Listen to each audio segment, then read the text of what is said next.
আমার নাম হচ্ছে অনুজ রায়। আমি হবিগঞ্জ থেকে আসছি এই ট্রেনিং নেওয়ার জন্য। ট্রেনিংটা হচ্ছে detergent powder, dish wash, floor cleaner, toilet cleaner, hand wash, এগুলোর ব্যাপারে ট্রেনিং নেওয়ার জন্য। তা আমি ভাইয়ের কাছে ট্রেনিং করে আমি ভালোই ওনার ইয়ে পাইছি, রেসপন্স পাইছি, যেটা আমাকে সন্তুষ্টি করছে।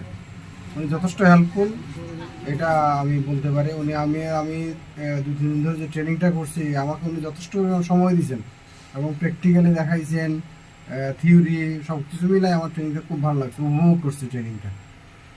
আচ্ছা দাদা, আপনার যে বর্তমানে ট্রেনিং করছেন, এখন কি মনে হয় যে আপনি একটা ফ্যাক্টরি বা আপনার একটা প্রতিষ্ঠান দেওয়ার মতো ট্রেনিং হয়েছে আপনার কাছে? আমি যে ট্রেনিংটা করছি এতে আমার মনে অনেক দূর আগাইছি এবং কনফিডেন্স বাড়ছে। এতে করে আমি মনে করি আমি যদি উদ্যোগ নেই, আশা করি এটা সাকসেস হব এবং